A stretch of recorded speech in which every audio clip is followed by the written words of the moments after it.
Տարեկան շուրջ 15,000 վիրահատություն, տեղային թե ընդհանուր ազգայացում, որոնք են տարբերությունները եւ որոնք են կիրառվում ակնաբուժության ոլորտում։ Ներկայացնում է Սերգեյ Մալայանի անվան ակնաբուժական կենտրոնի անեսթեզիոլոգիայի բաժնի ղեկավար Արտյոմ Ղազարյանը։ Տարելով տարեկան շուրջ 15,000 վիրահատություն, մեր հիվանդանոցի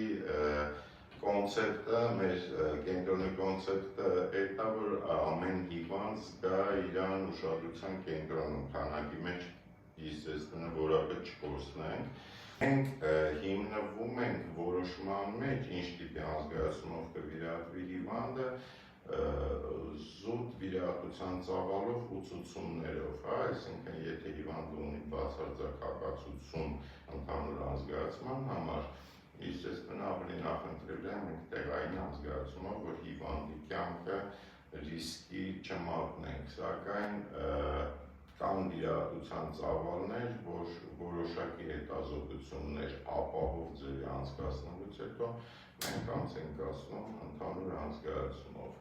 Ընդհանուր ազգայացումը անցկացնելը մի որոշ պայմաններ ունի, այսինքն օրինակ մինիմում 4 ժամ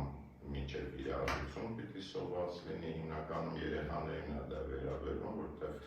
երեխաներին պարտադիր ենք ընդհանուր ազգայացումով անցկացնում։ Մինիմում 4 ժամ արթուն, այդ օրը իրանք անց են կացնում հիվանդանոցում, որտեղ ապահովում է նրանց ցավազրկումը, հետ վիրահատական շրջանը։ Ինչ վերաբերվում է մեծերին, մեծահասակներին ու բոլոր այն հիվանդներին, ովքեր տեղային ազգայացումով են վիրահատվում, մենք բուկվալ 2 ժամ հետո, վիրահատությունից հետո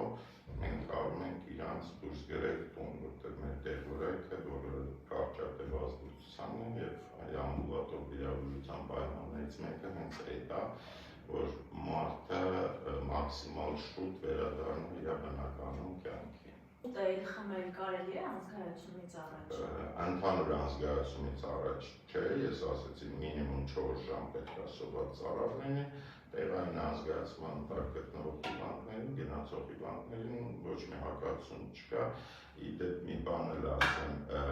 ժողովրդի մեջ մի ասենց կարծրատիպ կա, որ եթե մենք գնում ենք վիրահատության, մենք կարող ենք մեր գրաֆիկից դուրս գանք,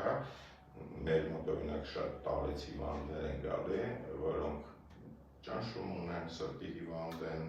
շաքարային դիաբետ ունեն, չգիտեմ ինչ, իրանք եթե գայս են հիվանդանոց վիրահատության, իրանք իրանց դեղերը որոշում են չխմեն առավոտը, ասում են դե հիվանդանոց ենք եկել, բան կանենք, այդ մեր առաջի հենց պայմանն է, որ ոչ մի տիպի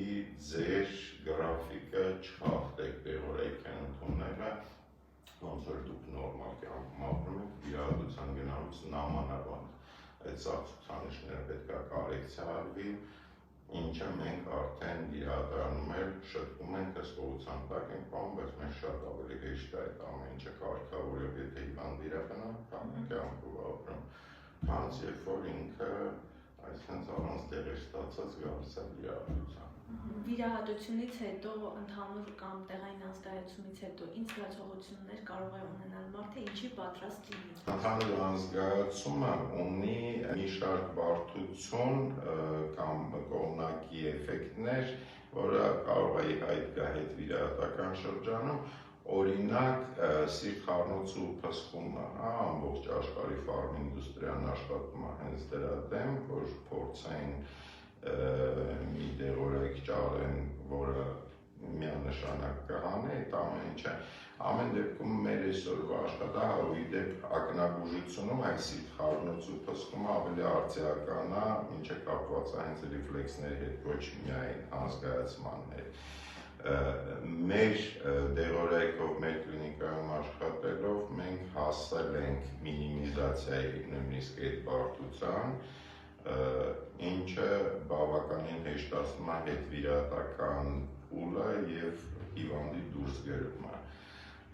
Պարզաբացի ամեն ինչից ընդհանուր ազգայացումներ, սիդացիաներ հետ վիրահատական շրջանում շատ կարճ ժամանակ որոշակի էйֆորիա կլինի, բժշկություն կլինի,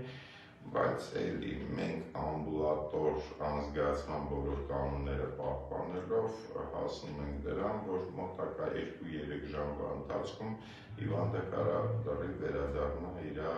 նորմալ բնականոն կյանքի։ Անզգայացումը կամ ժողովրդին հայտնի նարկոզն իրականացվում է հին մեթոդներով, թե բժշկության այս ճյուղն է զարգանում։ Արտյոմ Ղազարյանը մանրամասնում է եւ նշում, տարածաշրջանում միակ կենտրոնն ենք, որտեղ նմանատիպ դեղամիջոցներ են կիրառվում։ Եթե մնացած բնագավառներում կարող է նամանավանդ վիրաբուժությունում առաջընթացը այդքան կապված չի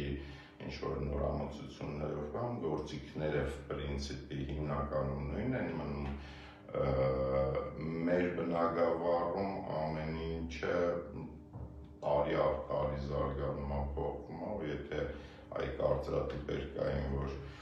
նարկոզը ազդում է դրա վրա, հիմա մենք պրակտիկի համոզված ենք, ապացուցված է, որ ոչ մի ազդեցություն պրակտիկի չի թողնում, հիշողության վրա չի ազդում, դա հասնվում է հենց շնորհիվ նոր սերունդի դեղորայքի, նոր սերունդի ապարատուրայի, որը մենք ունենք, որը մենք տիրապետում ենք, որով աշխատելը տիրապետում ենք եւ կարանք ապահով առանց ոչ մի հետևանքի, առանց ոչ մի վախի